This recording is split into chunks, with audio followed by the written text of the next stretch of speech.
That's no, why I no, moved. I don't. Just talk leave me alone. I will. You talk to me for 2 minutes. No, 0 minutes. I don't want to ever talk to you guys. I don't ever want to hear your voice to you. Please, God bless you, but please leave me alone. Please leave me alone. Please stop following me. You won't call the cops. Stop. You feel? Huh? You're filming my father and my fucking sister. How does this make you feel? Is that the one that put all those scratches on your arm? You want to see the scratches? I got scratches. I can show you the pictures right now. No, I want you to leave my family fucking alone. Keep hanging outside of it.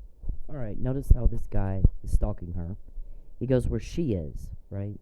And just harasses and harasses and bothers and bothers and harasses and bothers. And it is a crime to do that, by the way. So these are the Charles Perry, David Roberson, Stalking and Trafficking podcast. It is 11 o'clock on January 22nd, 2023. Our guys just got them again. She has to leave Oklahoma. She cannot stay here. Here's the thing, not your business. It's not your business at all. Nothing in my life concerns you. I left Lubbock to get away from Charles Perry stalking. The guy is a delusional nutbag. Deluxe. 10 years past a good time for a straitjacket and a butterfly net. There's no political vendetta. Never was, never will be. You're a peon and you don't fucking matter. Get off your high horse. You don't matter. You never did. Sure shit didn't matter as the new guy who had barely even voted. You weren't in politics. You had no relationships. You had no voting history. You didn't have shit to attack. You're in a district that is one of the smallest in the state of Texas. You're in a district that is 86% Republican. You cannot get elected in Lubbock if you're not pro-life and you're not pro-gun rights and you're not pro-protection of marriage. You can't get elected. So if, let's say, I was against the protection of marriage between a man and a woman, I was pro-choice and anti-gun rights. Let's just say I'm not, but let's just say I was. If we kicked you out of office, no one could replace you unless they were exactly like you. You are as dumb as a brick. Also, so there's no point in wasting time and energy and resources on replacing one guy with the same exact thing. And that is all that would happen in Lubbock on those three issues. You did not represent me, sir. I lived in John Frullo's district. You were never my representative, my state assemblyman. I left when you became senator. At this point, you don't legislate in Oklahoma. You don't mean fuck to me. You don't matter. Okay, I helped you get elected for one reason. The police wanted to get to you easier. An undercover, and I've said, listen, you cannot run for dog catcher if you can't keep up with everybody else mentally.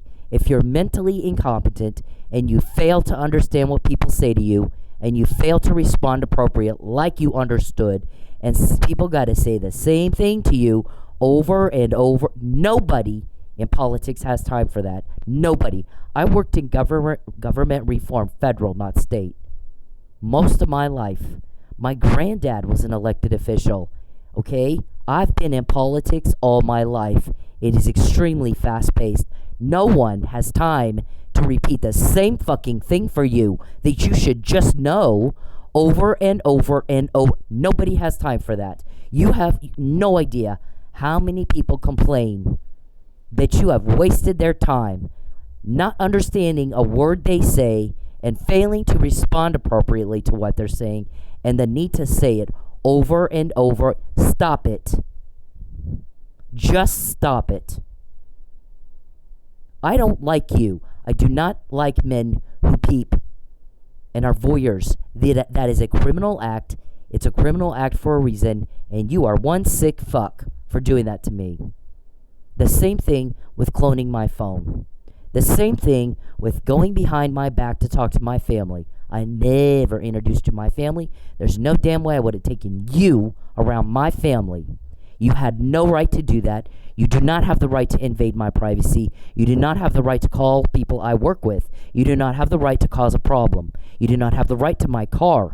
David, you never shut up about taking my car. You don't have the right to decide where I live. It is none of your business. Mind your own business, Connie.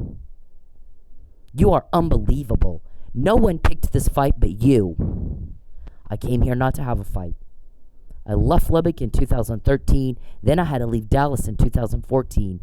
And I've been in Oklahoma ever since I came to Oklahoma to be with my family and have no conflict, no drama, no problems, and no communications with Princess Prissy Pants Charles Berry ever again. Never again. You have come here, ruined people, and you are hated. All of you are. Hated.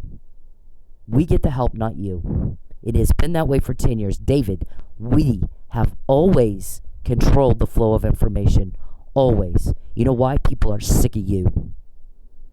They're sick and tired of you bullying and harassing and threatening and bullying and harassing and threatening. They'll only put up with it for so long. And the second somebody comes around and says, guess what? We're here now. You don't have to put up with it anymore. All we need you to do is help us with information. We got the rest. And that's what we did. And I came here actually not to have to do any of this.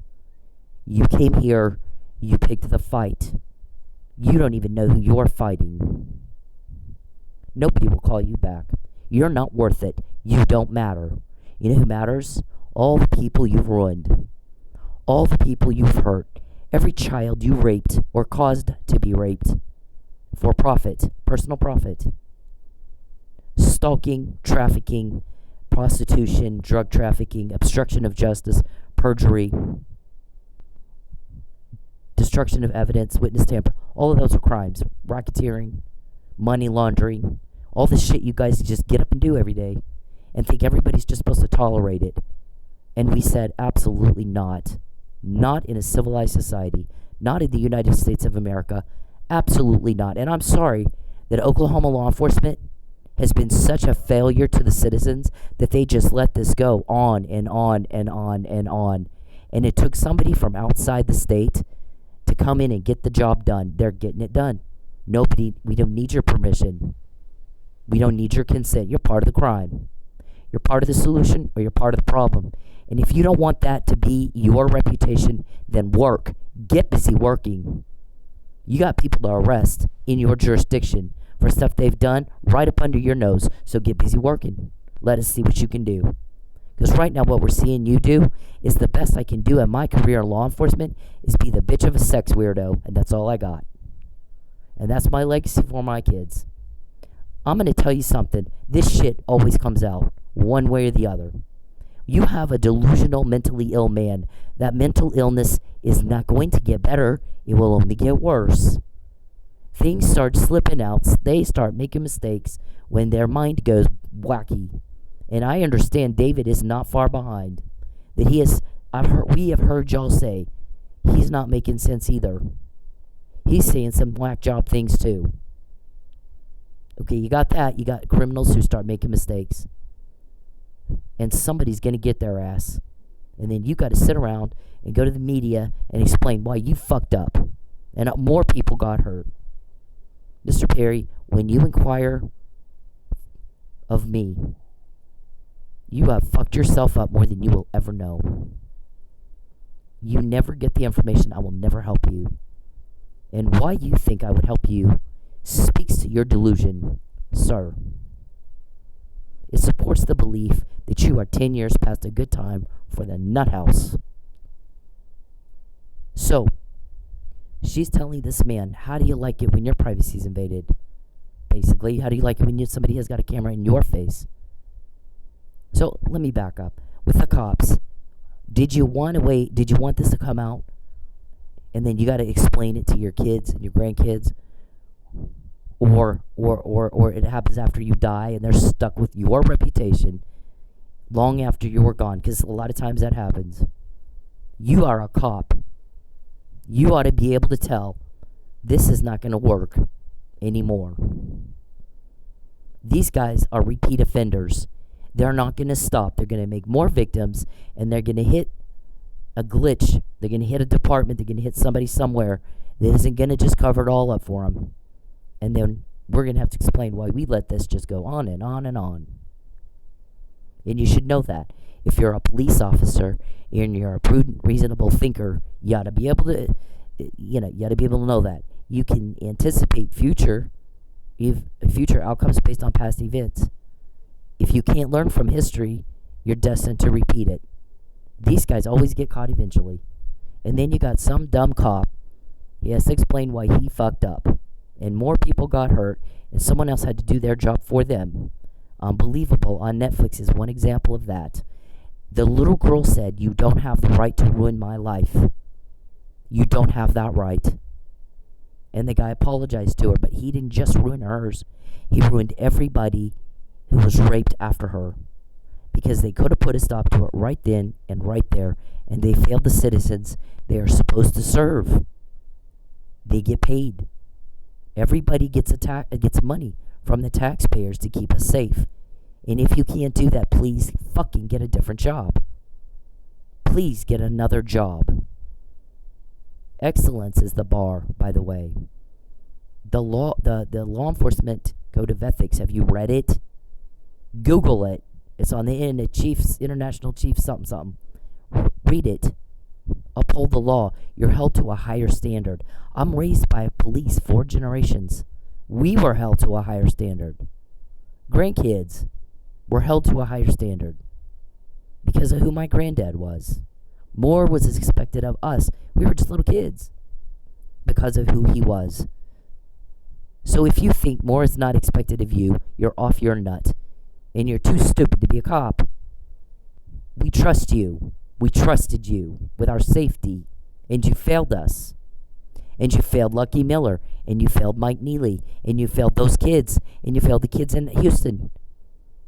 You failed every single one of those children getting raped in Houston. You're failing them right now. You're failing me. Thank God I have cops from somewhere else that are not. Every time you contact me, Charles, we always find out more. I told you I don't give a shit what you think. I don't give 2 fucks what you think. Were you asked? Oh, hell no. We're all tired of hearing what you think. I moved 2 times, never to ever again have to hear what you think and how you feel and what you want and what you need. Shut the hell up. Shut the fuck up. And I'll never help you. Is it Jim? Is it your family? Is it your kids? I'm going to get you. I'm going to make you go. Oh, for God's sake. All day, every day. Types that in my phone. Is it this guy? Is it that guy? Is it... I have never helped you. I'm going to say this for the record one more fucking time. I'm not told how they get information. I don't even know.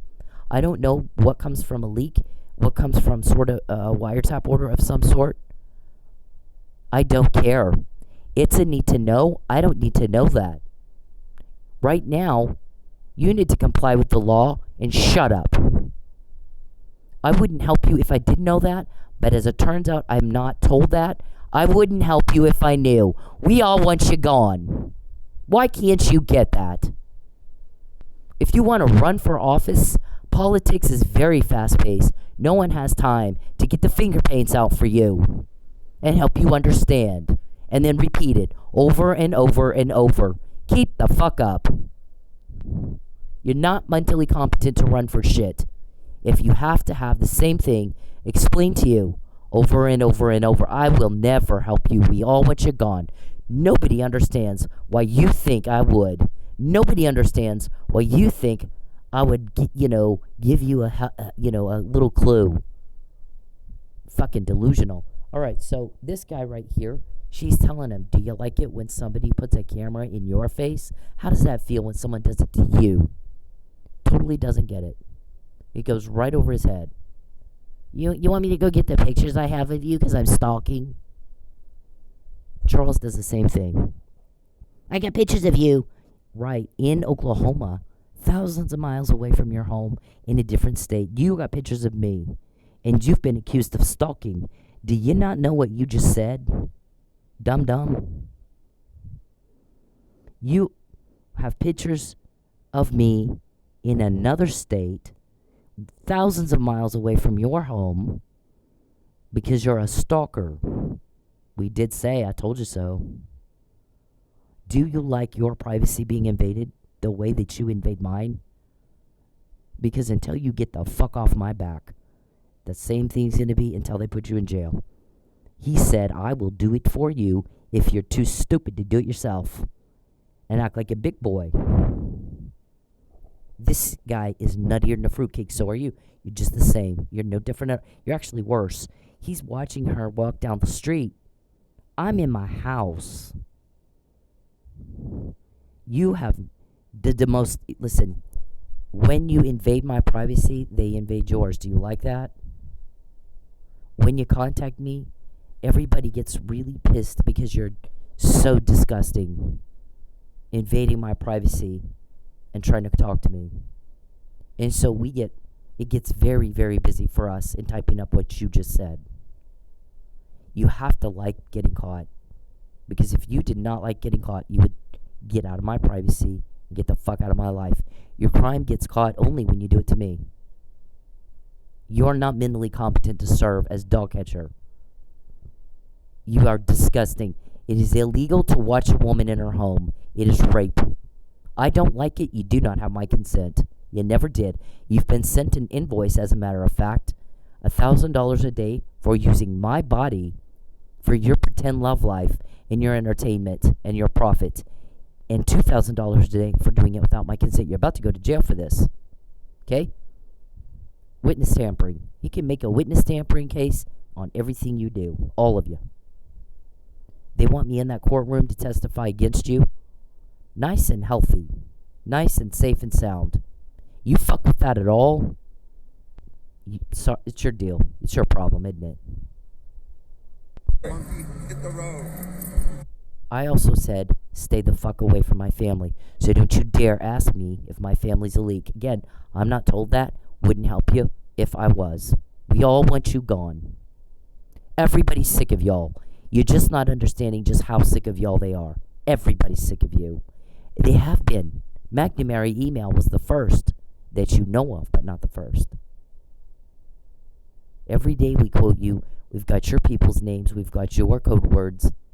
Name one of my guys. Oh, yeah, you can't. Quote one of their meetings. Oh, yeah, you can't. No one will help you. They're helping us. We matter, not you. Dude, I promise you, you're gonna get yours and you're gonna I don't get give a it fuck. too. You can bring whoever the fuck you want. That's okay. You're gonna Is that a fucking threat? army. You're I don't give a fuck. Leave me alone. I don't want proof of this. Please leave me alone. Hey, man. I don't care what you think. I don't care what you think. Mr. Perry, didn't ask you what you think because I don't want to hear it. I don't care. Nobody understands why you think I would. I'll never help you. Never have, never will. Fuck the hell off. Leave women the fuck alone. When they're in public, when they're doing anything, you don't have the right to their attention. You don't have the right to step into their personal space. You don't have the right to them. Especially if they're making it very clear they don't want to be talked to. But even when they're not, unless a woman is giving you enthusiastic and continuous body language and signs that she wants to talk to your ugly dumb ass, then leave her the fuck alone. Find a date a different way. Okay? It's not clever. It's not cool. It's not cute. It's garbage. It's absolute garbage behavior, and you're a garbage person if you do it. I don't care if it's in public. It doesn't fucking matter. You don't have the right to her, and you need to leave her alone. And this is Bacon. Leave me alone. Please. Just talk to me for 2 minutes. First, let me say that I'm happy that the lady in this video is okay. Second, let me break down what rape culture is. Rape culture is the fact that that man felt that he was entitled to some of this woman's time just because he said, let me talk to you for 2 minutes. It doesn't matter if it's 2 minutes, 5 minutes, 20 minutes. If she said no, no means no.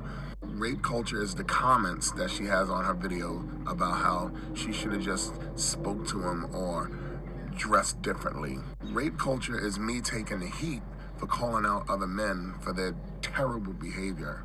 Rape culture is trying to explain stuff as, oh, it's just locker room talk. No, it's not locker room talk. You should talk the same way wherever you are. We all know that rape is not about sex, it's about power. So for you to force yourself on somebody, even if you're just talking to them is disgusting, dude. Disgusting. You're disgusting to all normal people. Keep in mind, 99.9% of the population, which is the majority of all people, can't understand what in the fuck is wrong with the 0.1% like you, who enjoy raping and robbing and murder. And so they've turned against you because now they have somebody to help them. We're going to come in here and we're going to put a stop to it. So we get the help and you get told on. A man's kindness brings blessings. His cruelty will ruin him. It will destroy him. You think it's so cute to bully people. Okay, when we quote you, is it cute then? Lucius, Calvin, Geppetto, Blankenship, Desiree, Andrew, Lawrence, James, Reuben, Nisbet, Richard, Dicky, Sanjay, Beverly, Renee, Bittencourt, Greg, Tim, Larry, Oscar, Bruce, Gabe, Jacob, Damien, Bethany. Name one of my guys. Oh yeah, you can't. Nobody will help you. Is it cute now to pick on a woman? How many men try to make one woman fail? Tell her she has to leave, but wait till you take her car and freeze her accounts and make it where she can't go back anywhere and just make cash. The club, anywhere. And then tell her she has to leave. But where I live, though, see, stalker, is none of your business. Do other victims know that they were sold in an illegal human trafficking deal? And that a guy named Larry, who's a realtor in Houston, name, occupation, work, place where he lives. Do they have that before you deliver? No, you get caught only when you do it to me. Why is that? Why is that, criminal? Come on, you stupid criminals. Why is that? Answer the fucking question. Answer it in court. We have to take her call. First, we can't just get somebody to tell her that she has to leave and she can't stay here like you think it's your business. Delusionals. Absolute delusionals. What do you think we're going to do with the information that we get? We said we're going to use it to put you in jail. It doesn't matter what you tell yourselves in your little cuckoo bird pretend land. We get the information anyway, don't we? It's not up to you, is it? We got your names. Wasn't up to you, was it? No. You're a sour taste in everybody's mouth. And everybody wants you to go away. So go away. Get off my back. Leave everybody the fuck alone and stop wasting hours and hours and hours and hours of everyone else's time bothering and nagging and whining and bothering and nagging and whining. You are not the victims. You picked a fight. No one else picked the fight but you. So if you don't like getting caught, it's impossible to tell. We quote you every fucking day. We quoted you again all day today. Because when you invade my privacy, they get up in yours. They have a court order. You just have a weirdo problem. Okay? Or you have a leak, and they're using the leak. You're just a weirdo. That's all there is to it. I don't go out with weirdos, Charles. No girl, when she's a little kid, I want to find a guy that peeps and rapes and kills cops and rapes kids and threatens me and takes my steak and gives me canned food and badmouths me and smears me. Nobody says that and is lazy and fat and perverted. No woman ever says that. Ever. They want a Prince Charming. They want somebody who's chivalrous. They want someone who takes good care of them and treats them right. And that's not you. So I would never like you. My job was to get you elected because an undercover is an easier time getting to you at an event where there's lots of people and you're shaking all kinds of hands and talking with lots of people. Then go in to pretend they need their taxes done a time or two. Don't you think? You're just not all there. None of you are. Leave me alone. I don't want proof of this. Please leave me alone. Please leave me alone. Leave me alone. Please. Just talk to me for 2 minutes and I'll leave you alone. Oh, God. It's too damn early for this shit. Leave me alone. How do you dress like this? What are you a prostitute? I'm curious. Sir, please leave me alone. That's okay. I don't care. Leave me all alone. you want. I don't want proof of this. Please leave me alone. Please leave. All damn day. Jams up my cell phone, starts typing in it. Is it Jim? Is it your family? Is it your kids? Who's looking at me? He's telling, I'm gonna get you. I'm gonna make you leave. Why don't you like me? I made you broke. Why don't you like me? I'm gonna take your car. Why don't you like me?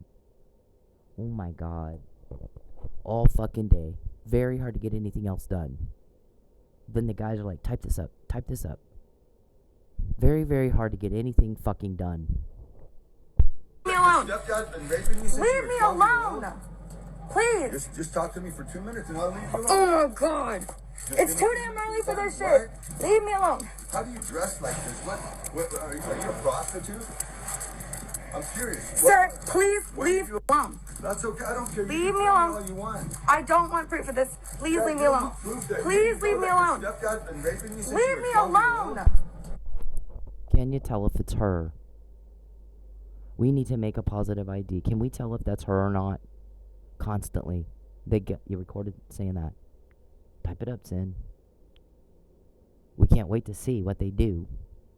Who can we get to tell her she has to leave Oklahoma, where she came to get away from all this? And we just go wherever she is and make her life a living hell and cause one major problem after another. We'll first take her car, then freeze her bank accounts and make it where she can't get any cash at all, and then tell her she has to leave Oklahoma. Wow. Wow. She can't prove it. Well, she typed up an email about it, so I think she can. And you go around going, how'd she find out about that? How does she know about that? We have never had this happen before. Tim and his transponder. Just kidnap her, make her sign the affidavit, and I'll drop her over a village in Colombia. Gag her, bind her, you'll have to. You can't roofie her. Yeah, we heard all those conversations. So, how many people have heard it? Who else has it? How many people are involved in the need to know? See, you don't know that either. And then you run around complaining. She got that information illegally. Well, since you can't say how they got it, you can't say it was gotten illegally, can you? Dum-dum. Mr. Perry, again, you're trying to talk to me, and I just said, I don't care what you think, and I will never help you. You don't know how they got it. I don't even know that. I'm going to say it one time. If you can't understand the words I'm saying, and it has to be repeated for you, I've already said this. If it has to be repeated for you again, you are not mentally able to be anything. Sure as shit, not governor.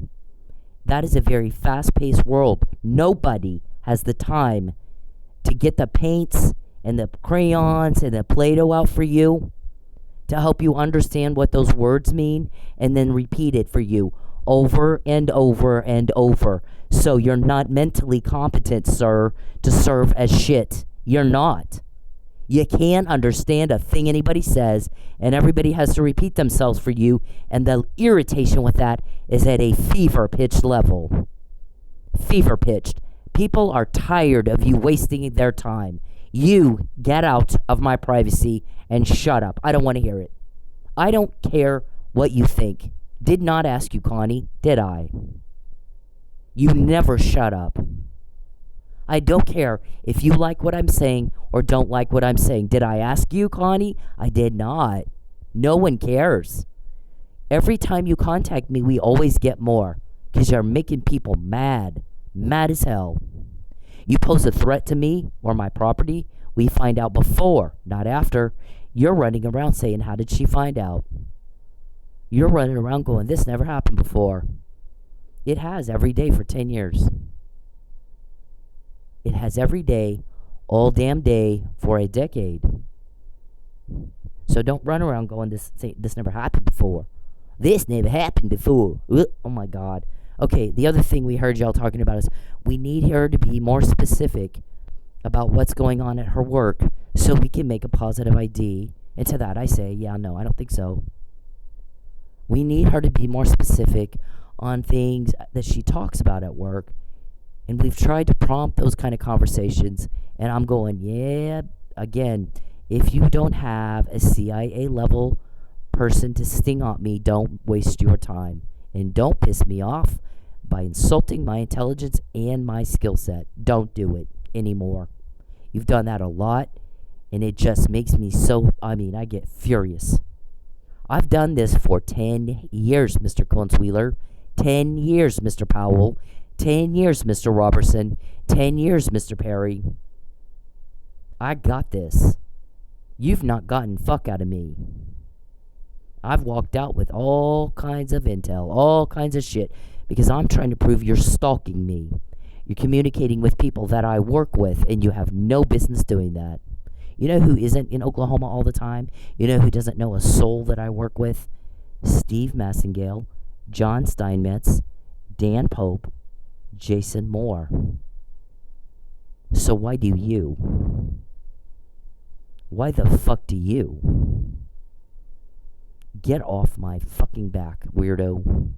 Get away from me. Get the hell away from me.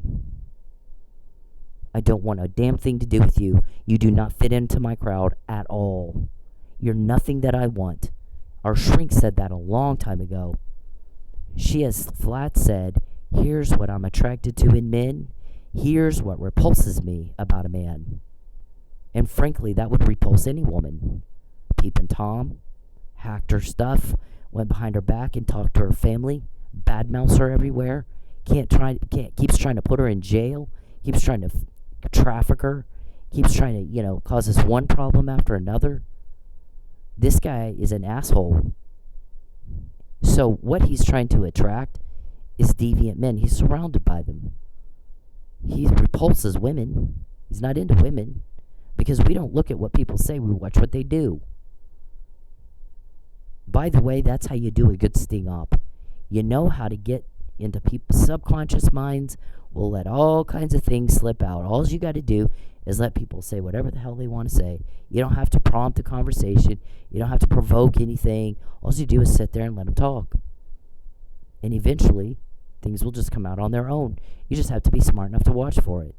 That's a good sting op right there. And you're patient.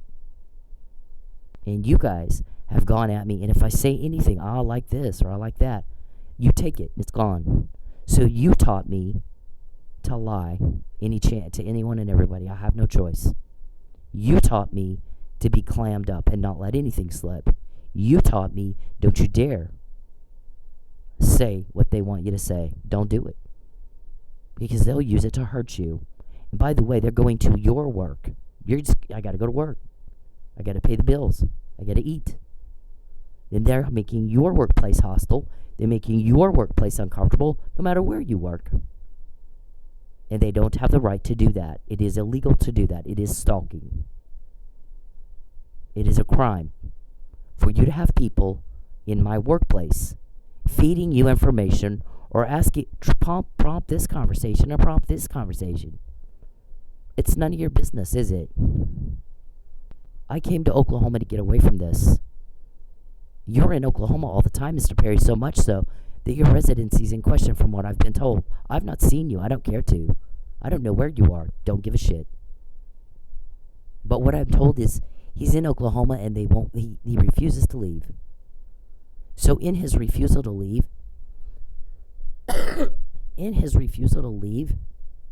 he's expressed intent to stay. He's been in Oklahoma more than 90 days. He's now a resident of Oklahoma. He's expressed intent to stay in his refusal to leave.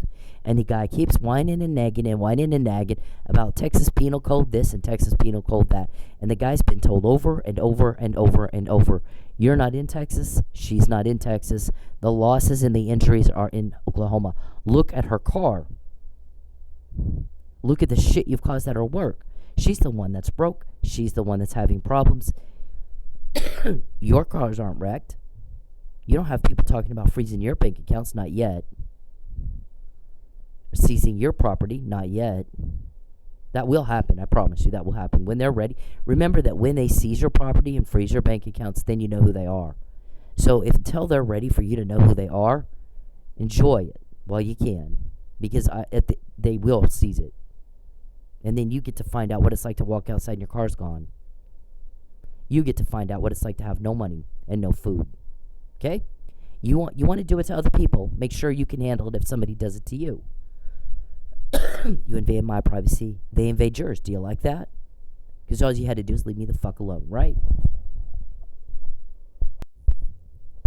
Alright, so also, when you go around telling everybody she could have had a real estate license and made all kinds of money. She could have been driving a Mercedes. Listen, we all know that's a load of bunk.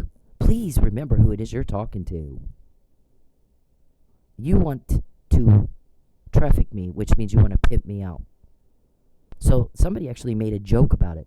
They thought that, first of all, that's all a bribe. And you're not allowed to bribe a witness.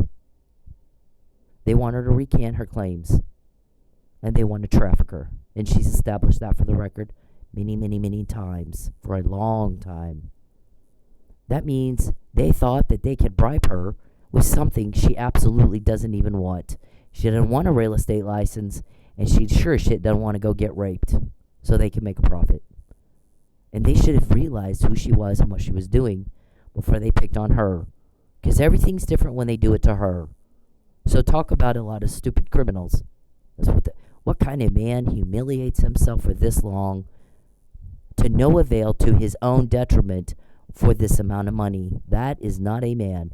And he's not only humiliating himself, but his whole family, his kids, his grandkids, his wife, Jackie, his associates, his whole organization. Charles, we're not a couple. We're not even friends. It's not mutual. You got shit in your head that is bizarre. It's only real to you. It is not mutual. I can't stand you. You make my stomach turn. Stop telling people shit like that. It's baloney. You embarrass the hell out of yourself when you do that. There's not a relationship there. There's also not a political vendetta. You are off your nut. Wicked weird. Prove it. I don't like you. I don't go out with men who peep. I don't go out with men who take my steak and give me canned food. You're not good enough. I don't go out with pedophiles. I don't go out with cop killers. I don't go out with, guys who hack and cross boundaries and go behind my back and talk to my family and badmouth me to the media. I don't do it. You're not good enough. You're not even close. Okay? I don't like you. No one does. We're getting the help because nobody likes you. You're getting told on because nobody likes you. You've got the guys on your payroll. Ask them to do the same job for free and see if they'll stick around. Yeah, probably not. Okay? So today we get you talking about that. Try to get her to say something specific on her work to make a positive ID. We heard you. It's duly noted for the record that you intend to have somebody go to my work. You have been. The subtle approach isn't working. Now you want to be maybe more direct. Do that. I dare you, Mr. Whoever. All of you. Do it. I dare you. Okay? Because you're stalking me. Get out of my work. There's some problems that you're the causation of, and we know that. Whether I type it up in an email or not doesn't mean fuck. If we type it up in an email, there's a reason we keep some to ourselves and some we don't. If we're keeping it to ourselves, it doesn't mean we didn't know. It means we're going to deal with it some other way. Because you want to hold your cards, don't you, before court? You don't lay it all out, do you? No, you don't. No, you do not. Sometimes notice the McNamara email. For years, I never said anything about that. We let you guys dig your hole nice and deep. And then finally said, I never said in that email that Charles talked to Judge McNamara and she agreed to help him. Lie.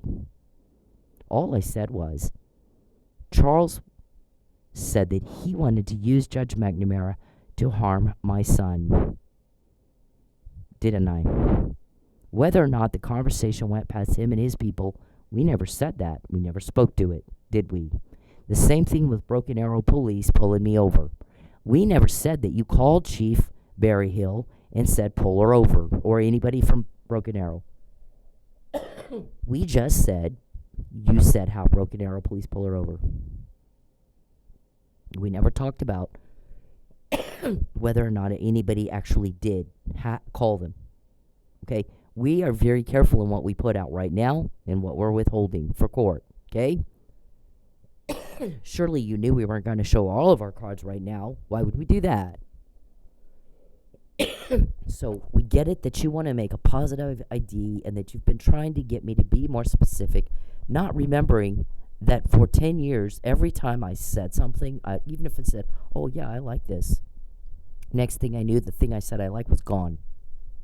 I don't dare make that mistake again. If I say I like it, that means if you take it, I really don't care. because you taught me not to tell the truth. You taught me to be very evasive. You taught me to not say what I like and what I don't like. You have taught me how to sting up. When you contact me, Charles, we get more of this every time you come in any form at all. Do you like that?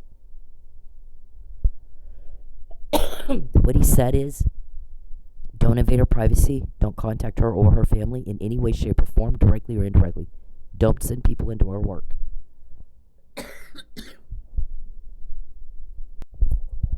And she's not to be broke. Get your fucking hands out of her wallet and quit stealing her money. Witness tampering, coercion. The act is grand larceny with intent to coerce or get a recant, right? You want me to change my testimony? Duly noted for the record. Interference with commerce, interference with contracts. Should I keep going? You are the causation of all things bad in Oklahoma, aren't you? You sit around, you have a meeting, you plan some shit, and then you go to my work where you shouldn't even know where I work. Shouldn't care. Dan Pope doesn't. Jason Moore doesn't. Steve Massengill doesn't. They don't sit around wondering where I work. Call people. Go in there and ask her this. Go in there and ask her that. Go in there and see if you can get her talking about this. Go in there and see if you can get her talk. See if you can get her on a theft. See if you can make it look like she steals money. We've heard that over and over, and wow. Okay, for 6 months, let's cover that real quick. For 6 months, I lived in my car. Mr. Perry took everything I owned, trying to make me go be trafficked. Okay, that's what they do. They make girls destitute, so they think that the only way they can eat is go be trafficked. Keep in mind, a woman being trafficked thinks she's a slave and she has to perform sex acts to eat. And if she doesn't do what they want, they beat the hell out of them and they don't let them eat. Right? Okay, so everybody understand what trafficking is. Mira Sorvino is in now 2 movies about human trafficking. So if you're unfamiliar with human trafficking, Google her, and find out what those 2 movies are and watch them, and then you'll know what human trafficking looks like. It's bad. It comes with a life sentence per count. It's that bad. Murder can come with a life sentence. So human trafficking comes with the same sentence as murder. It's that bad. Okay, you're caught because you did it to me. Right? Your guy tells us, you don't talk about this or you end up dead. But those guys have a house south of Houston. That's where they want to take Cindy. That's the house. They keep promising her a house. This is the house. It's not a house. It's a dungeon. There are kids. It smells like the sewer because the little kids shit all over the floor because they're being sodomized. They're getting raped. They're pimping those kids out. What they did is they kidnapped some girls, got them pregnant. They raped the hell out of them, got them pregnant. Those are their kids. They're pimping them out. They're raping them. Their own kids. These guys there's some sick stuff that goes on in that place. And one of them was screaming. One of these little tiny human babies was screaming from getting raped. Charles, when you contact me, you are fucking yourself over. Please understand that. You just did it again. You just contacted me again. Get out of my phone. He types in my other phone. Sometimes if I stop and tell him to stop, he will. Sometimes not. Sometimes he does. He acts like he thinks this is a conversation. But the thing is, if he's not a voyeur and a hacker, he wouldn't know what I'm doing right now. This is a recording, not a phone call. Yeah. You can't be governor, sir, if you can't think stuff like that through. I don't want to hear from you. I don't care. I'll never help you. Never will I help you. But when you ask me questions instead of your attorney, do you get information? In 10 years, you never have, but we do. You're not to contact me. You're not to invade my privacy, and you're not to get in my wallet. Period. He says it, then he shows you. Okay, so the guy said the kid's getting raped. The mom's crying in the next room. She can't stop it. There's nothing she can do. Her kid's getting in terrible pain being raped by some old fart, sweaty, smelly, fat guy. And there's nothing she can do. They tell her, he goes, guess what they tell her? Charles, when you contact me, we always get more. You just did it again. Okay, so he tells the mom, he goes, you're not going to believe it, what he said. He said, Stop crying. He'll get used to it. He'll get used to getting raped like that. Can you believe that? They think those kids are going to get used to that. The fuck is that? They don't have the right to do that to that child. Pedophilia is a very serious crime. Very serious crime. And it's very sick and twisted. Very, very sick and twisted. Guys like you get the hell beat out of you in jail, just so you know. One can hope. I'm just saying. You got rights. You better talk to your attorney. Because guys like you get the hell beat out of them in jail. Even prisoners are repulsed by sex offenders that do that. So how much more is everybody else offended and sickened by guys like you that do that to a baby? If you ever come try to talk to me, I kid you not, for stuff like that I know about that you do, I will kick the ever-living shit out of you so bad. You don't want to come try to talk to me. Believe me. I will kick the shit out of you so bad. I'm so angry that anyone would do that to a kid that I would kick the fuck out of you so bad. So, I mean, how dare you? Now, Mark wants me to say the word allegedly. I'm going to say, based, Mark, on what I know and what I've heard, it is my opinion that your client is a pedophile and a cop killer, and a human trafficker, and a stalker, and a voyeur, and a hacker. And he's tampering with a witness. The guys that are going to put a case together, or using all this stuff that I'm quoting you, they're not really concerned right now about what you think either. What they're concerned about is that I end up in that courtroom to testify against your client, nice and healthy and safe and sound. Okay? You have failed to restrain your client. You're not even trying. Your client is not to ask me questions. He's paying you to answer his questions, so answer his fucking questions and get him off my back. Now, when we got that information, what had you just done? You messed with my school. The more severe the problem you cause for me, they cause 20 for you. Is it a problem that we got that today? Is that a problem for you? Was it up to you that we got it? No, it wasn't. Is it a problem that we have it now? I mean, you tell us. Judy, Parker, Judge Egan. Tell the judges. Is it a problem that we have it now? Yeah. What about that? Is it a problem we have it? Was it up to you that we got it? No. We just need to get our served. Are you sure you want to serve me with a fraud? Are you sure? I'd make sure. Because if you went into court and you perjured yourself, and then on top of that you serve me, make sure you can live with that choice. Okay? Make sure you've thought that through. And that you can live with it. Right? Okay. Don't invade her privacy. Don't contact her or her family in any way, shape, or form, directly or indirectly. And she'd better not be broke. Get your hands out of her wallet. We're sitting here adding up the money you've stolen, by the way. And that includes time. When you're taking up her time, having to clean up a mess you made, we're including that, by the way. Okay, so we got all this. Is it a problem that we have it? Was it up to you that we got it? See, every time Charles does exactly... When he doesn't do what they tell him to do, ape shit all over y'all, all of you. Don't invade her privacy. Don't contact her or family. She's not to be broken out of her wallet. You cost her 1 penny. You cost her an eyelash. You're going to pay in ways you've never had to pay before. Because you did it to our girl. You only get caught when you do it to me. Why is that? You want to run for governor, you better explain why that is. Or you're just not mentally competent. Okay, so they got all that. And, now, we went over this again. This was my life before I met Charles Perry. Do you really think the new guy who had barely even voted mattered to me at all?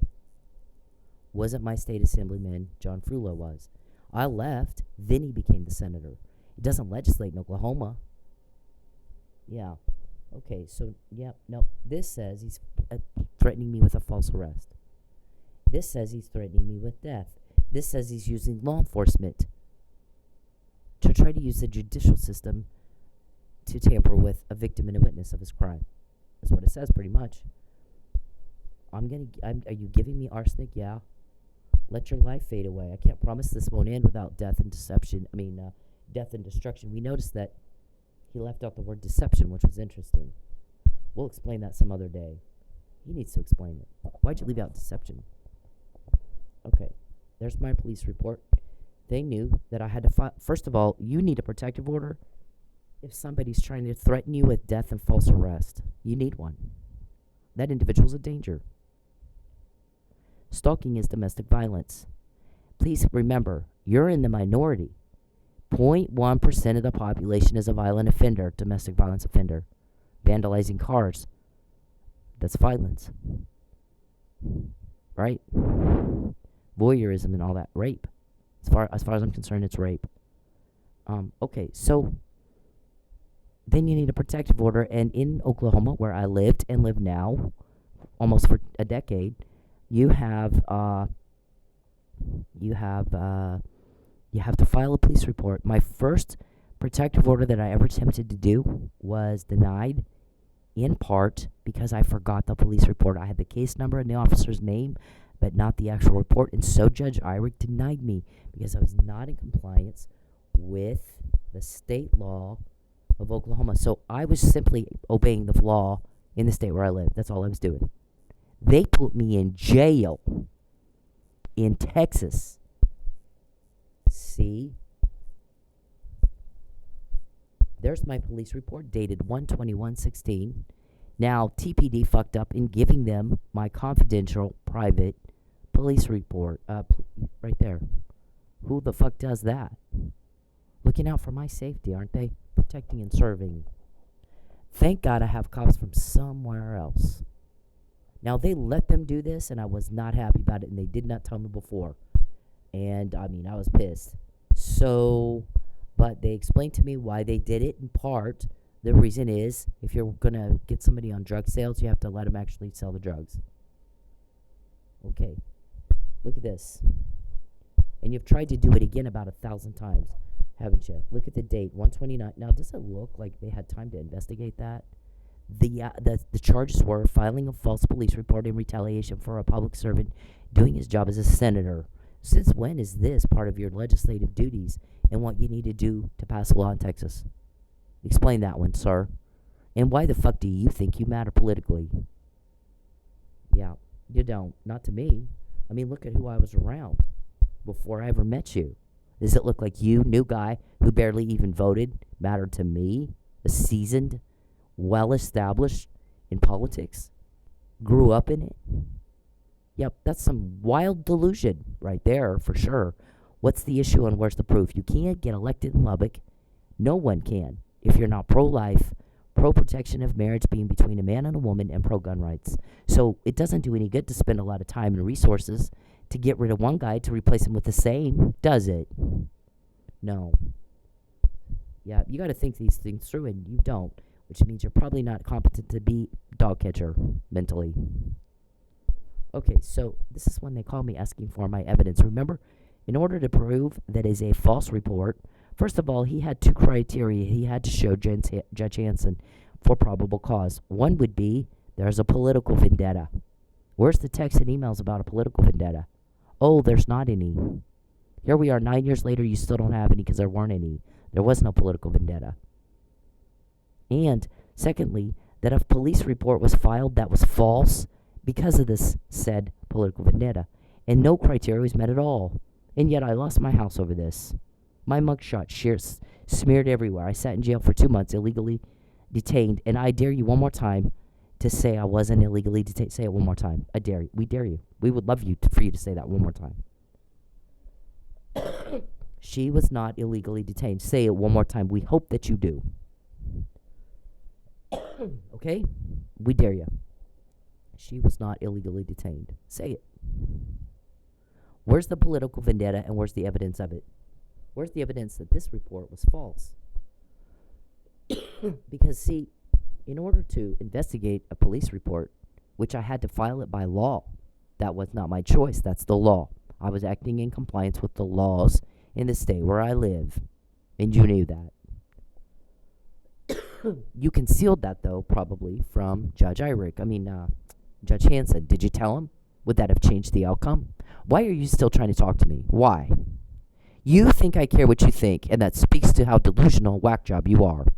Because I have said over and over, don't care what you think, do I? I don't care. Why would I? No one understands why you think I care what you think. When someone has to repeat themselves for a guy, that guy cannot be governor. He's not smart enough. He's not mentally capable. He's incompetent. When you contact me, you're showing everybody you aren't smart enough to be governor. You're not smart enough to be dog catcher. I don't care what you think. I did not ask you. I asked you not to shut up and not contact me, didn't I? And not only that, then we find out stuff like this.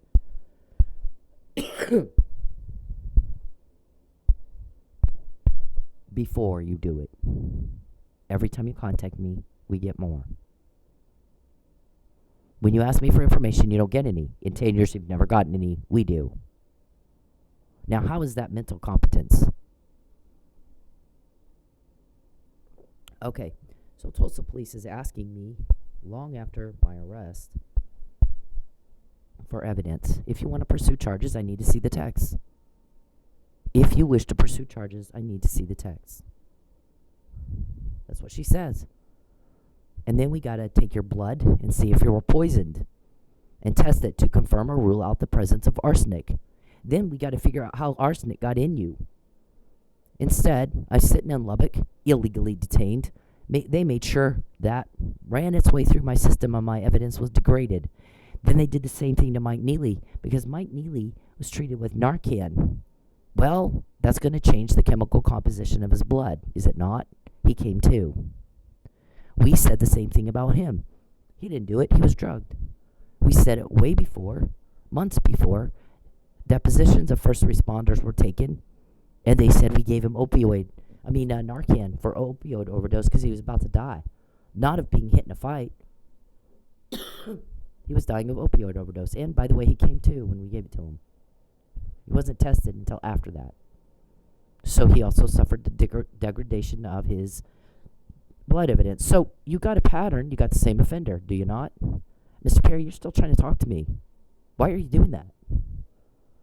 Did I ask you what you think? No. No one understands why you think I care what you think. And you can't be governor. You can't be dog catcher. And people have to repeat it. No one has time in the world of politics to repeat things for you or get the puppets and crayons out. And I'm repeating myself right now. Sir, you're not mentally competent. Okay? I'm saying the same thing to you again. I just said it. You're too stupid. Okay, so they end up dismissing the charges a year and a half later. And the bond conditions, by the way, say that Charles Perry Charles and Cindy can't talk to each other. They can no longer contact each other. You know why? Because they wanted me to lie, and I'm like, I'm not going to lie. But I'll just stay quiet, but he has to agree never to bother me again. He can never contact me again. I don't even want to hear his name again. So because you think in my bond conditions, it would have some verbiage, some language that says Charles Perry can't contact Cindy anymore. Unless he agreed to that? You really think he would? Yeah. Then I sued for breach of contract. They made a phone call, whole thing's dismissed. So they're running around going, she can't prove it. Oh, but I can, and you know that. Because 3 times I sued, burden of proof is on me, and you make sure I'm not there to do it. Instead of saying, you're going to prove your claims in a court of law before a jury. You made sure there was no jury, there was no hearing, I wasn't even there. You made a phone call, or you did a backroom meeting with a judge and got everything dismissed, and everybody's going, holy shit, they bought the judge. You think people are stupid, don't you? Nope, they're not. Okay, so you've irritated people that are helping us now by insulting their intelligence, okay? So there's that. And then Dr. Russell wrote a letter in, right when the shrink you had me see, twice a week for about an hour or two for a year and a half on 2017. She says she's articulate, honest, an honest individual, and focused on her legal case and sees Mr. Perry as an interference in her life. Why are you always in Oklahoma, sir? Jason Moore's not here. Dan Pope's not here. Steve Messenkel's not here. John Steinmetz is not here. Why are you? Why are you in Oklahoma? What do you do all day with your time? Tell the court. Yeah. But that's what everybody, we started getting more help after people got mad at you and Matt Powell, and David. They didn't win. They bought a judge. Y'all went all over. We won. And they were like, no, they didn't win. They bought a judge. Let's help our people. So we got a lot of help out of that. Yep. Pissed people off. Nobody likes it when you insult their intelligence. One more thing. A false arrest and my death, my murder, is going to prove he's doing exactly what we say. I told you so. I did say. We said it before, not after. We have a recording of it, by the way. Then when I'm in jail, everybody will say, he's going to send you home, harass the hell out of you, and then lie and say you're harassing him when you tell on him. The information we get is very specific and it's very detailed. Right? Yep. Okay, then you did. You tried. And Judge Kirkendall said, it looks like you're doing what these emails say, dated way back in 2018, 17 and 18. So what I need you to do is leave her alone. And then if there's still stuff on Facebook, and you can prove she's the one posting it, not you, since you hacked her phone, I need to be able to rule out provocation and entrapment. Because it looks like you're the causation of a problem, and all she's doing is talking about what you're trying to do to her. That is a problem. In Oklahoma, which you don't live in Oklahoma, somebody else said, do you know anybody who has if I'm running for office or anything, and I have somebody accusing me of stalking, I'm staying the hell away from that person. As far away from him as I can get. What does Charles do? Leaves his home, leaves his family, goes where this accuser is, thousands of miles away in a different state, and refuses to leave. Texas Penal Code, she's in violation of Texas Penal Code. Okay, well, when you're in Texas and you've got an injury that you can prove she caused it and you didn't do that to yourself, you're not just getting told on, call me. Because right now you're wasting my time and yours. Don't you have stuff to do? I do. Aren't you supposed to be busy? I'm busy. Maybe you ought to get a life. Quit sitting around in Oklahoma bothering everybody. Okay? That's the big complaint. You're bothering everybody. Texas Penal Code does not apply here because she's in Oklahoma, you're in Oklahoma, the injuries are to her in Oklahoma. I don't see you've lost your car. I don't see your car's been wrecked 5 times in 3 years. She wasn't recorded saying, I'm going to tow her car, even though it's not legal. I'll have it towed and sold before she figures it out it's not legal. She does. Okay, so why are you always at her work? Why are you always got people at where she works? Why don't you go mind your own business, Connie? Yeah. So this guy said, you don't like that she finds out before you do some crappy thing to her? And the guy goes, no. Okay, well, here's the thing. Her people are very methodical, and they're very strategic, and they're very calculated, and they do their homework, or they don't do anything. And they know that everybody's sick and tired of this, and very offended and uncomfortable with what you're doing. And so they know that people don't want that. They don't like what you're doing. They're uncomfortable. They know that. They've tapped into that. And that's until Charles gets a grasp on reality that people do not like what he's doing to her. Nothing's going to change. She'll find out again tomorrow. And we have ever since he said this. We quote you guys every damn day. The information that we get in is very specific, very detailed. Here's what he's trying to do now. Here's the names of his people. Law enforcement is to relieve suffering caused by crime. What does that say? Every society gets the kind of criminal it deserves because you just let this shit go on. What is equally true, though, is every community gets the kind of law enforcement it insists on. So if you can't tell by us quoting you guys every day, and we get the help, not you, that people are insisting on law enforcement that is going to put a stop to this, I don't know what will. I honestly, you can't fix stupid. Can't reason with crazy. You're living, breathing proof of that.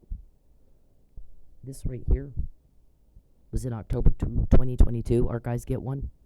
You're going to have to pull her over. And the guy is like, why? Well, he wants her arrested, and he wants her to sign an affidavit recanting her claims, and he wants her to apologize. He can't run for office till she does that. And the officer said, is this that guy who has Huntington's disease? He's a diagnosed mentally ill person? Yep. And she already knows about all this, and she already said she won't do it, right? Yep. Okay, well then no. This is a bad decision, and I'm not putting my name on a bad decision of someone who is mentally impaired. I'm not doing it. I'm a police officer. I will not do it. And he said, you may not have a choice. And he said, like I said, I'm a police officer. I absolutely always have a choice. And I said, no. Find a stupid one. I'm not going to do it. It's a bad decision made by someone who's mentally incompetent to make a decision like this. I will not do it. She already knows. She's already talked about it. She's already said no. This is a crime, and I'm not going to get in it. Not doing it. I will not be a part of his crime. I'm not.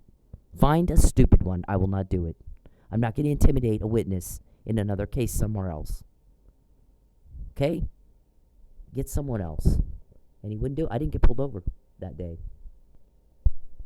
So this was lucky. He's claiming she's harassing him. You know what? He called us constantly. Him, Josh, Matt would not get off the fucking phone. You know how often she called us? Never. We knew they were messing with her car. You know how often she called us? Never. So we knew that he was doing the harassing, not her. Why are they calling us? She's moved to get away from him. Why is he calling us? Wanting her pulled over. Give us the information off her car. Yeah, that was lucky. I did call him, and now I wish I hadn't. Because it looks like maybe you murdered him. I'm saying based on what I know, what I've heard, I'm of the opinion you're a pedophile, you're a human trafficker, you're deeply involved in racketeering and fraud, and you're a cop killer. Okay? Now, Mark wants me to say allegedly. I'm saying I'm of the opinion, based on what I know, Mark, that your client is a pedophile, and you're a contributor to it. You're a co-conspirator to a lot of this. Witness tampering, perjury, fraud, pedophilia, human trafficking, racketeering, cop killing, first degree murder of a police officer. If you're not a co-conspirator, you're an accessory after the fact. So that's my opinion. Okay? Everyone can come up with their own opinions based on what they see here, evidence on evidence. That you would not allow me 3 times to show a jury and let a jury decide, right? I'm hearing people say things that would lead me or any reasonable, prudent person to believe that's what your client is. Now he can go into his court when he's arrested, and they'll have to disclose how they got the information. And then you can decide whether it was legally obtained or not. Because right now, I don't even know how they got it, okay? If I don't know, you sure as shit don't. They don't want you to know that. If you're part of the co-conspiracy, though, then you don't get attorney-client privilege. And I'm sure you know that as an attorney. Yeah, okay. Every time Charles contacts me, every day he invades my privacy, every day he makes me broke, every time he causes me a problem anywhere, the leaks, our guys, everybody involved in this gets to work. They go ape shit on you, and you know that, and you do it anyway. So you can't say you didn't ask for it. You did. Causation. You're the cause. Because in every crime, there's a proximate cause to the injury. There's a causation. This person did this, and it caused this injury. You're the causation in a hell of a lot of bad things in Oklahoma, Charles. And you know that. And you're caught only when you do it to me. And yet you just keep doing it. You keep bothering me. You keep trying to talk to me. You keep invading my privacy. You keep causing one thing after another. So I'm gonna go back a little bit. I think I got interrupted by something else, some other thought, or maybe Mr. Perry was trying to talk to me. I don't remember. But what I said is, for 6 months, I lived in my car and didn't get to eat hardly. I ate about twice a week, took a bath about twice a week. They made sure I made no money because they're intending to coerce interference with commerce, illegal access and use of an electronic device, interference with commerce and contracts with intent to coerce and force. Cooperation, which isn't cooperation, is force against my will. So for 6 months, I went through that. I didn't take charity. I had the Catholics, you can go to our place up here and get some food, blah, blah, blah. Didn't do it. You know what I said to them? Those are resources. Those resources are limited. You don't have an unlimited supply of this crap, do you? No. Okay, here's the thing. I can work. I have people trying to interfere with my work, interfere with commerce, intending to push me to do something I don't want to do. But I'm capable of working. That, in welfare, are for people who cannot work, either due to a physical or mental disability, right? Some reason they can't work, physical or mental disability, or some catastrophic event, a fire, or a major sickness or something. They can't work, okay? So I'm not going to take their food from them. I won't do it. Do you honestly think I would steal from my boss at work if I went through all that for 6 months? I've had customers give me way too much money, and I made sure to chase them down and give it back to them. They would have never known it had I stuck it in my pocket. They wouldn't have known. Do you honestly think that you could make the case that I'm a thief? I know you're trying. We know you're trying. We believe that Joe Chadwick has a plant where I work, and that plant feeds him information all throughout the entire work shift. Okay? We believe that. We have reason to believe that. We've told you repeatedly that is being watched 24/7 all the time. You want to keep slandering me. You know who's not trying to slander me? People who, haven't done something they need covered up. You need this stuff covered up. When you get caught, it's only when you do it to me, and yet you keep doing it to me, so don't tell us you don't want to get caught. This is 10 years worth of evidence, 10 years worth of information, 10 years worth of conversations you had with information we got that was very specific and very detailed as to what injury in the state of Oklahoma you were intending to do to me. We got it, which gives us evidence of malicious intent, criminal intent, and premeditation. And one guy said, when Charles went into court and said that he was the victim of a political vendetta, he lied. We all know that's not true. That is bullshit. He's not this guy's not Tom Craddock. He's not Joe, what's his name, the guy that was the Speaker of the House. He's not Rick Perry. He's not Ken Paxton. He's not Greg Abbott. He's a little peon. He doesn't matter. So there's no way that is true.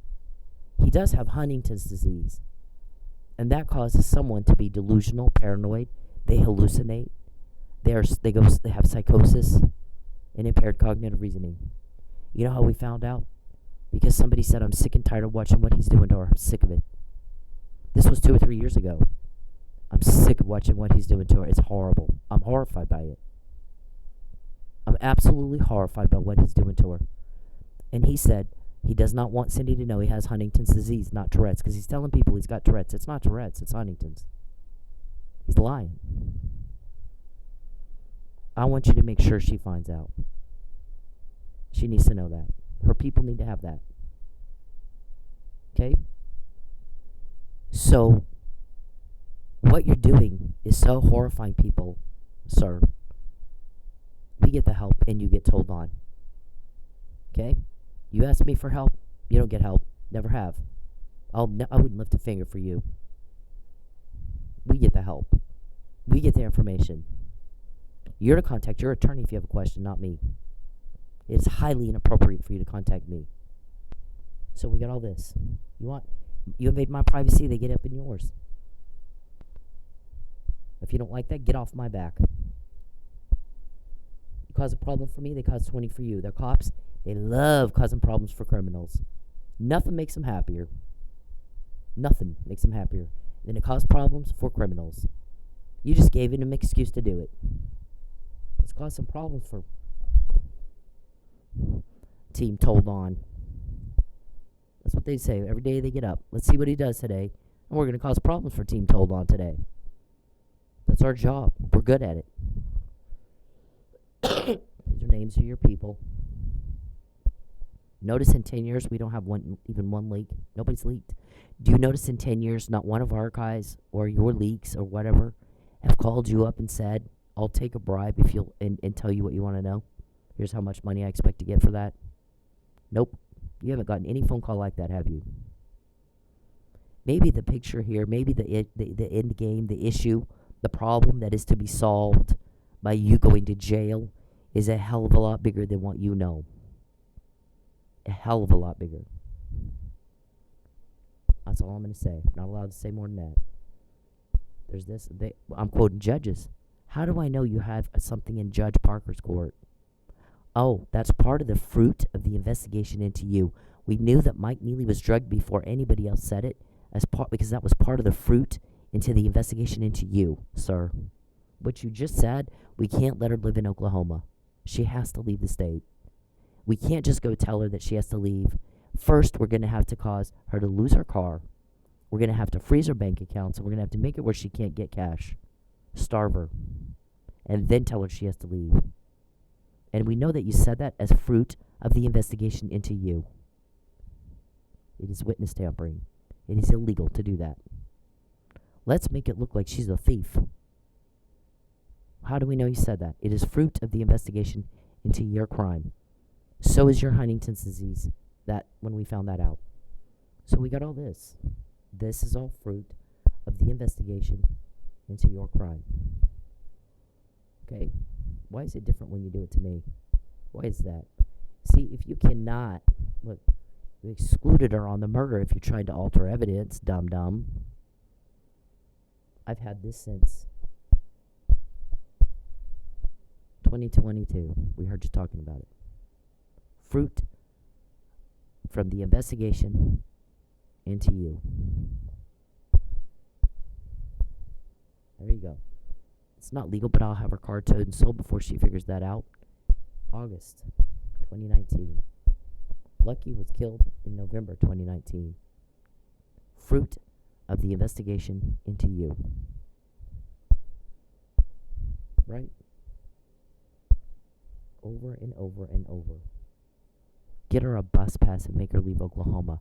Fruit of the investigation into your crime. Calvin, Lucius, Geppetto, Blankenship, Desiree, Richard Dickey, James Rubin, Andrew Lawrence, Nisbet, who's Nisbet, Damien, who's Damien, Greg, Tim, and Larry. Tim turns his transponder off when he kidnaps a girl, so nobody knows where they land, and they don't know where they took them. Fruit of the investigation into you. The FAA will ground him. I got this in jail. Fabian's name is on this puzzle intersecting with the word hope. They got that to me in jail, not some random time. Had I got it before, a year before or a year or two after, it wouldn't have meant as much as it meant that I got it in jail. And you're the wannabe butt in here, and you cause sadness and fear. And these two words intersect either way. Yep. You got to rule out entrapment. And that was Judge Kirkendall. We're quoting judges, and you are not taking this seriously. Somebody commented on that. This girl is quoting judges. They're getting that information. It's fruit of their investigation. And Mr. Perry and Mr. Roberson and Mr. Burson and Mr. Powell don't have any idea how serious this is. You can tell when you're talking to them, they don't know. The girl is quoting judges. And they just blew it off like it's no big deal. So I don't think I can help them. They wanted me to help them. I can't. They should have done that 10 years ago. First time she started quoting them. Right then is when they should have started getting on this. Who is it? Right then is when they should have started getting her to slip up. From what I understand, they just went at her and clammed her up more and more and more. And I'll tell you something. When you take somebody's entire family and you cause that loss, they are never the same. And they will have a hell of a time trusting anybody ever again. Because if you can't trust your own family, you can't trust anybody. And her family betrayed her. To her, it's like they died. The people that she knew, the people that she trusted, the people that she loved are gone. These are somebody else. You do that, does something in somebody's psyche that will never heal. So if he thinks he's going to send somebody in there and get her to slip up now, after he did that to her, he's off his nut. It's not going to happen. She's going to be more clammed up than ever. He took her entire family away from her. And she will never trust again because he did. So, all the stuff he thinks we can do, it's not going to happen. There's no way. You're not going to send somebody in and get her to slip up and say who these people are, who have been the one solid, the one stable, the one protective entity in her life. It's not going to happen. That's the only thing she's been able to count on all this time. She doesn't trust anybody but them because they've been there for her. Everybody else left, not them. So you think she's going to give them up? It's never going to happen. She'll die first, and he's not wrong. I would die first. Death is better because you would kill me anyway. That's your end game. You want me dead because we're catching your crime, right? Well, they've kept me alive. They want me alive and well to testify against you, and you know that. You want to witness tamper, expect to be charged every time you do. Every time you do. So we've got all that stuff nobody has, and they all run around going, how does she know? How does she find out? When you invade my privacy, when you contact me or my family, when you take my money, that's what happens. So don't ask how did she know and how did she find out. That's how. You know that. You continue to do it anyway. You asked for it. You asked for it. It's been this way 10 years. It's been this way 10 years. Nobody picked the fight but you. I moved 2 times to never again have to hear anything about what you think or how you feel or what you want. No one understands why you think I would care anyway. Not after what you've done to me. I fucking don't care. Please understand how very sick and tired of you and all this everybody is. Okay? We're sick of it. I need this and I want that and I want to run for office and I want to learn a lot and I just need her to apologize and I want I just take her car away. Oh, the whiny nags. Here they come again. Here they come again. Brother, I got other stuff to do. Why don't they? All right, so we have the blog. In fact, somebody told him last night, did you want to give her another page for the blog? She already knows. They heard you talking about it. Take her car away. Then she'll lie. Then she'll be trafficked. Then she'll do what we say. We've heard you say that every day for years. Every damn day. Okay, so we have this. We have the page on the perjury and the fraud. My case. Mike's case. We've got the human trafficking page. We've got Mr. Perry's mental problems page. We've got what they did to Mike Neely page. We've got more evidence here. We've got Dr. Russell's saying that Mr. Perry just did a stalking escalation, was what the arrest was, the false arrest, and his continued threats to do it again. Now we've got the evidence of the murder. She didn't do the murder. You excluded her the second you started altering evidence. She didn't do it, and you know that. So he's trying to frame me for a murder. And he was trying to claim he was being harassed. I mean, he's tried to have me false arrested again about a bazillion times. There's 20 different reasons he came up with. Then he'd get caught. Okay, then he had, so she basically said, I guess somebody said, you know what, Charles, it's always going to be another stalking escalation is all this is. He just did the same thing again. I think he's not smart enough to figure out that's how everybody else sees it. I don't think any of them are. I think they're all sit around and bullshit themselves so much they can no longer tell the difference between reality and their make-believe world, fact and fiction, completely seem detached from it. She quotes them every day, and not one of them seem to understand what it means that they have that. None of them do. She's quoting judges. They didn't take it serious. They should have. I do. So I don't know. Reasonable, prudent individual in a similar situation would do what? Not what you're doing. Okay, people don't like crime. They don't like it. Second on the list of polling. Get rid of the crime at midterms. Okay, so then we got the grand jury order. There's some broad orders because there's exigent circumstances, and my life is always in danger. Always. From you guys. Okay, so there's some broad orders, I'll tell you that. That's the guy who solicited prostitution. Now, on both Russell's and his, you've got a recording. The actual recording is here, and you've got transcripts. He'll give you $5,000 to be creeped out by him for a few hours. And I'm like, yeah, I don't think so. There's not enough money in the world to pay me for that. To be creeped out by Charles Perry. Ew. Notice this guy also says, stop, back up. That is a David Roberson technique to try to interrupt. He doesn't like what you're saying, so he'll interrupt you, hoping that he can stop you from saying what you're saying. This guy did that same technique. It's ridiculous. It's very rude and bad manners, too, by the way. Bad form. I'm like, I'm not his girlfriend. He's a delusional whack dude. This was a different club he came into.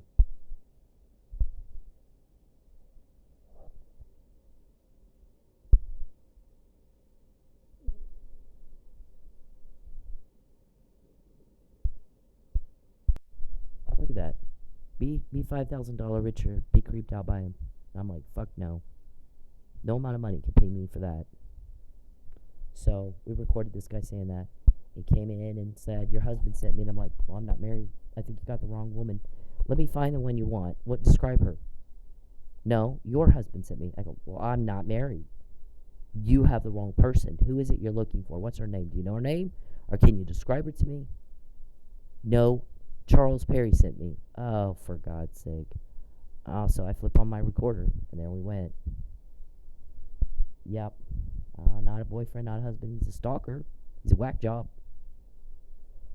So, there's that. See this right here? That is a David Roberson technique. When you're saying something that person, that David or his proxy doesn't want to hear, they just get rude and interrupt you. He didn't like what I was saying. So if he does it to you, tell him, no, you stop and have some manners. Don't interrupt me. If you want. I mean, you can let him do that to you if you want. I mean, we're just, whatever. There's a little technique. He's got a big black book of weirdo technique is what they do. Okay. Then you have more audio and video, and we have the disclaimer here. But for you being in Oklahoma, unable to account for your time because you're bothering me all damn day, committing one crime against me after another, witness tampering, pressure, threaten, bother. This is the common use of technology like cloning a phone or hacking a phone to stalk, voyeurism and such. And here's what cops are supposed to do with your police report when you file a stalking report. And by the way, they said it's very common for the stalker to go after the car. And in fact, if somebody reports car vandalism, that's the first thing you need to say is, do you have a stalker? Because some victims don't realize that they have a stalker and that the stalker's the one vandalizing the car. Jody Arrington slashed the tires of Travis Alexander. And then the next escalation was murder in the first degree. A lot of stalkers murder the victims. It's very sad. So Tulsa police, I don't know. You have a job to do and your name is on your work product. And you pass that legacy on to your children, so your children can either do what I do and brag about my granddad, what a great cop he was, and how proud of him I am. His name is on the front door of the police department where he served as chief in Roswell, New Mexico. And did you want your kids to do that or have to apologize and explain? That's up to you. We build our legacy one day at a time.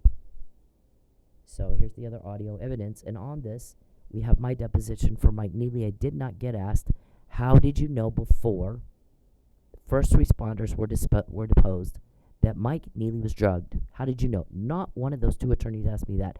And that was a very important question, and I was not going to volunteer it up. I was waiting to see if they would ask me, because then that would tell me, are you being corrupt and acting for Mr. Perry? Or are you interested in your case? They asked me a lot of questions about email. We got a lot of emails from you. Really?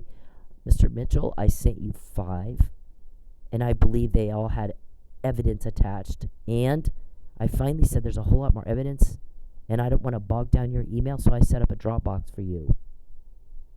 So I don't know how many emails you got, but they weren't from me. I sent you 5. So Mr. Perry was trying to use Mr. Mitchell to say that I harassed people in an email, and that's not true, and he knew it.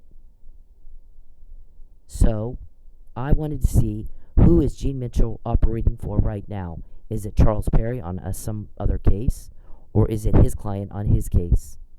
And he did not ask me the questions pertinent to his case and his client. He did ask me questions pertinent to Mr. Perry, trying to make the lie work that I'm harassing people. See, he's in Oklahoma.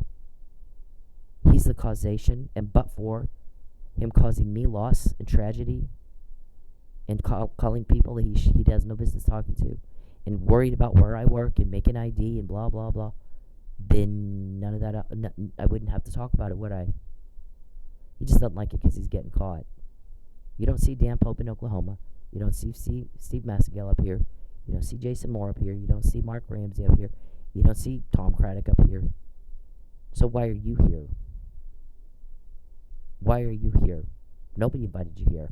There's no way I would have taken you around my family. Actually, a guy said, we've got it on the human trafficking page.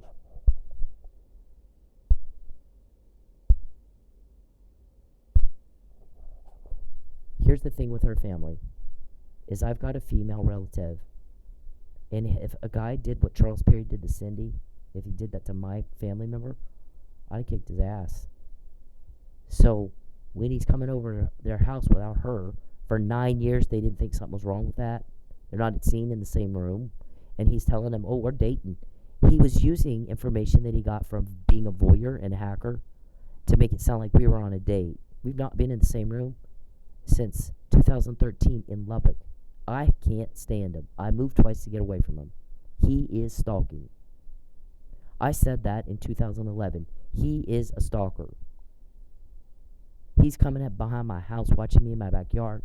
It doesn't get any creepier than that. What kind of creepy fuck does that? I may have to move. Okay, nothing political about it. No laws are passed in Texas by him doing that.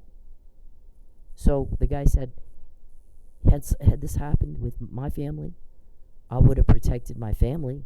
That's what you're supposed to do.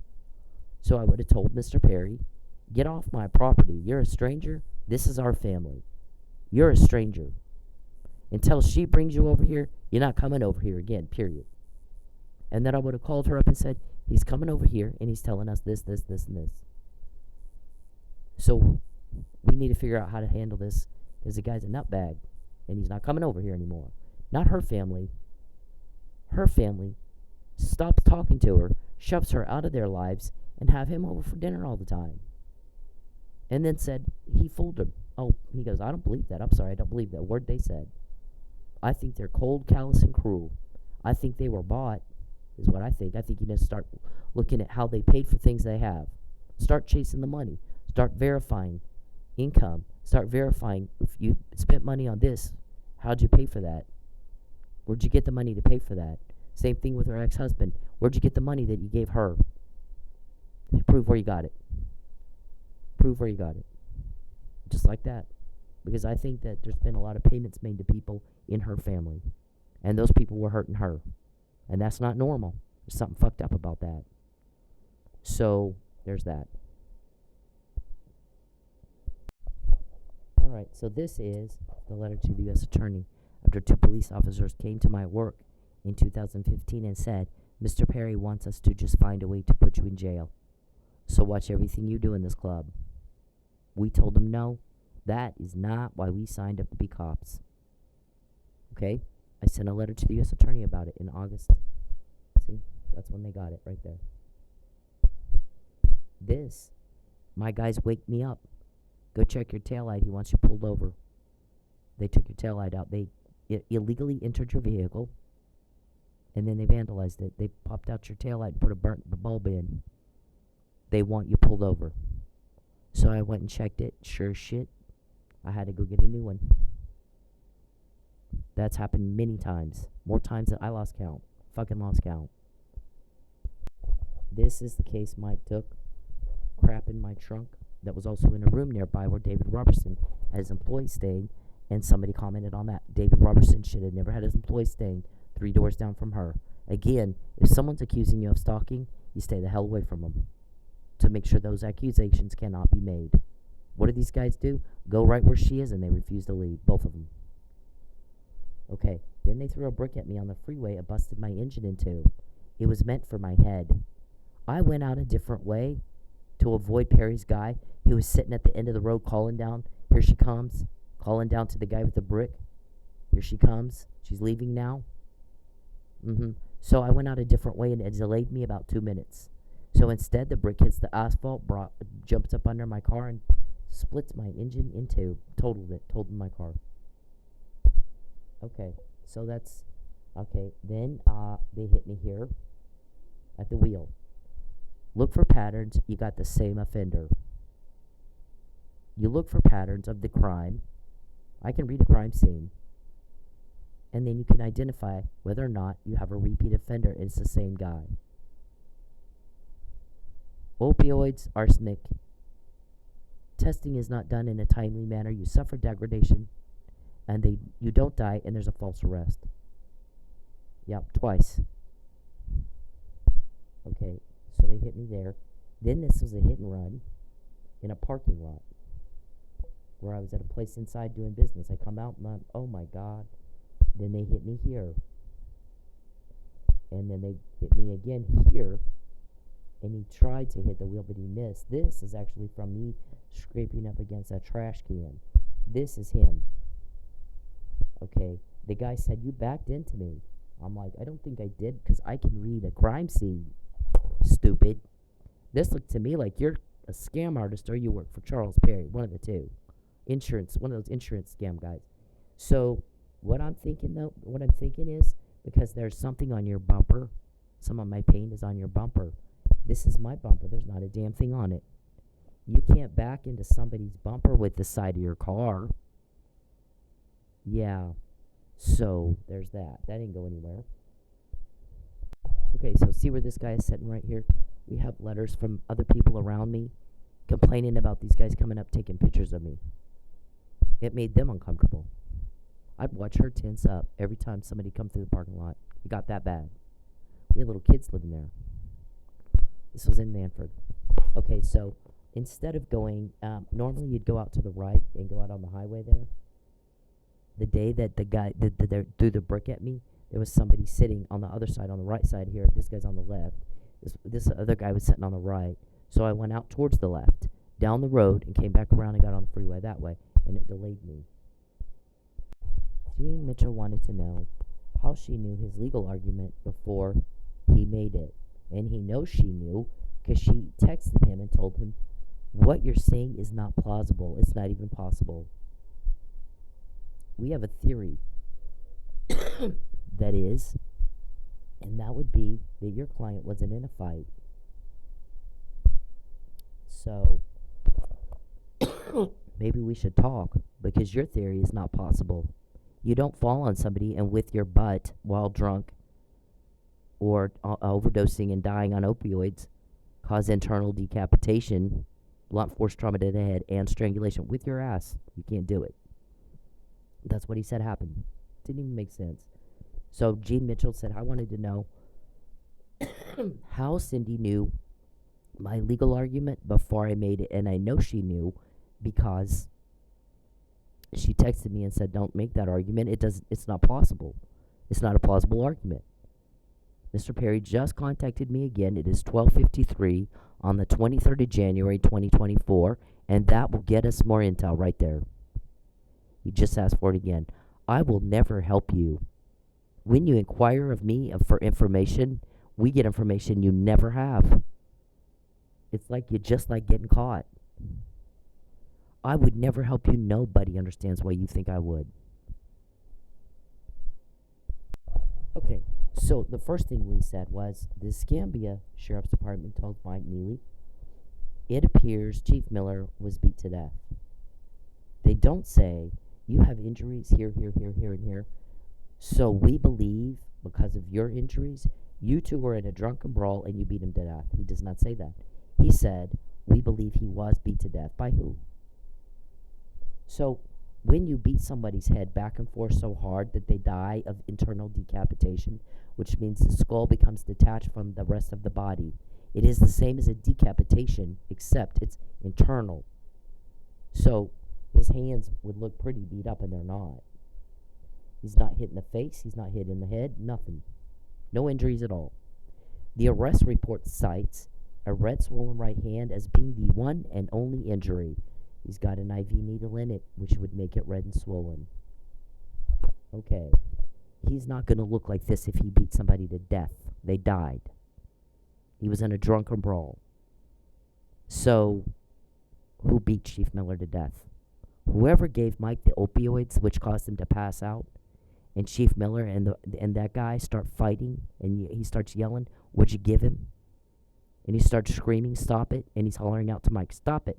And then he's hollering out to Mike. Remember, the people that said he said, "Stop it, Mike," have no visual context to clarify what was going on there.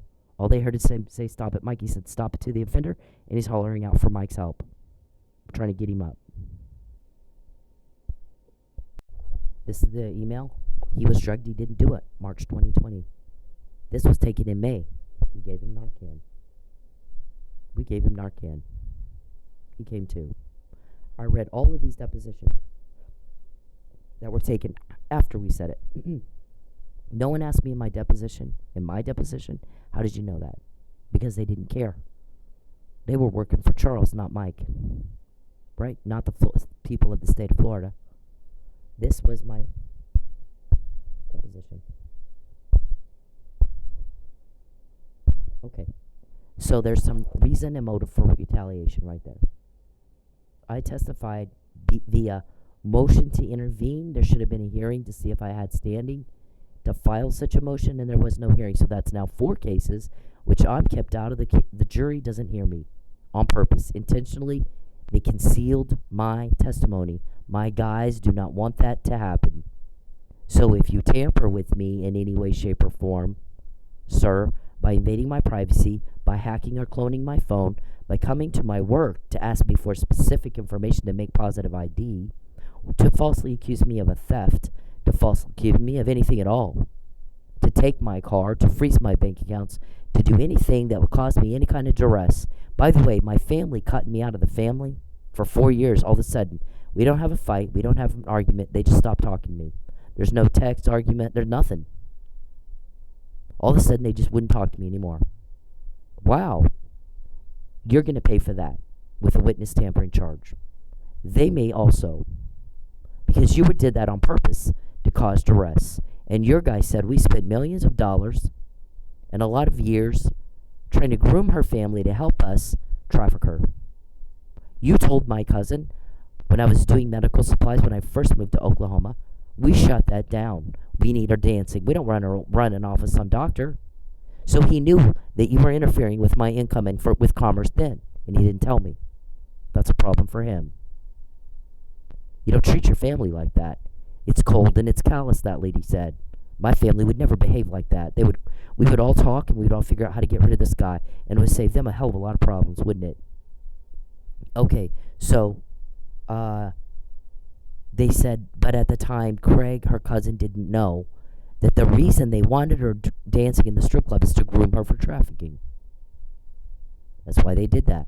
We shut her medical supplies down. My girlfriend said, I've known Cindy always to be a professional businesswoman. And so if she's working in a strip club dancing, and if she's door dashing, what did Charles do to her? That is not who she is. He did something to her. And that's why she's sleeping in her car. It's better than being with him. She doesn't want him. I've seen her fight for everything she's got, for her patients and her kids. So if she's sleeping in a car, she's fighting against him to get rid of him. And sleeping in her car is better. You know why? Because he would do something like that, make her sleep in her car. He's canned food. That's not her thing. Saeed would not have let that happen. Well, it's a bad economy. Yep, and he would never make excuses. He created a job for her, and he made sure they all made money. Why can't you? You're not good enough. You're just fucking not good enough. So sleeping in her car is better. And you'll never have a date with her, I promise. I know that girl probably better than her own family, it appears. She didn't say that, I'm saying that. So, they're going to have some problems explaining why the hell they did what they did. They shoved me out of their lives and had him over, the man who's ruining my life and trying to traffic me and sell me and have me raped for their profit. They're having him over for dinner while I'm sitting in my car starving to death. So there's all the witness tampering charges. You know, write them all down because it's headed your way. Now, you invade my privacy. Don't whine and complain when we find out before. They're going to invade yours. You reap what you sow. How does it feel when someone does it to you? They have a court order or a confidential informant or something. You are just a weirdo. Charles, every time you contact me, we always get more. He just did it again. It is 1 o'clock in the morning, January 24th, 2023. Every time you ask me for information, in 10 years, never have you gotten any, but we do. When you contact me, when you invade my privacy and you take my money, your guy said things do not go well for us at all. We're seeing things happen we've never seen before. But you're asking for it. Because if you didn't want to get caught and you didn't want to, then you'd get off my back. You only get caught when you do it to me. Now you want to come to my work and you want to get in my business and you want to cause a problem and you want to get specific information, we'll get you on witness tampering. Just like that. That's all there is to it. You're to fuck off and leave me alone. And comply with the law. The guy said in March 2020, respect her and the law or I'm going to do it for you. So everything in these pages, and this is not the half of it, by the way, was stimulated out of you pissing somebody off. Maybe a judge. And none of it was up to you that we got it. A lot of things are not up to you. Okay? Not anymore. We want her to leave. We got to tell her she has to leave Oklahoma. She cannot stay here. But we'll have to wait until we take her car, freeze her bank accounts, and get her fired so that there's no way she could go get cash and feed herself. So we're going to deprive her of her basic rights and needs. And then we'll tell her she has to leave. And everybody's scratching their head going, you have seen what she has here, right? Wasn't up to you when she got it. No, her people aren't leaking. Your people are leaking like a sieve. But go ahead and sit there in your delusion land. And you make believe all you want. Doesn't matter to us at all, Mr. Perry. We get the intel anyway. But all of this came after March 2020 because you thought you had a choice. You thought it was up to you.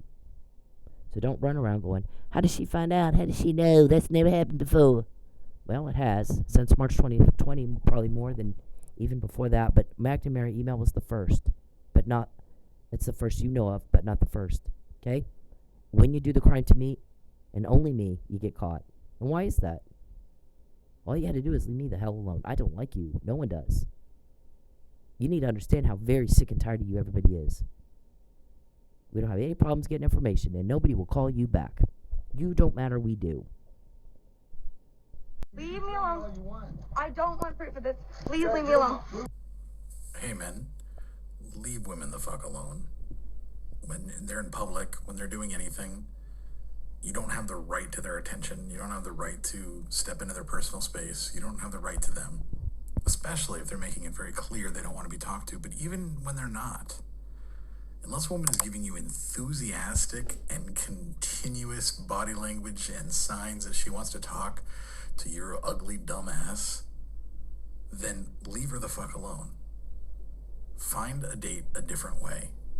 Okay? It's not clever. It's not cool. It's not cute. It's garbage. It's absolute garbage behavior. And you're a garbage person if you do it. I don't care if it's in public. It doesn't fucking matter. You don't have the right to her. And you need to leave her alone. And this is Bacon.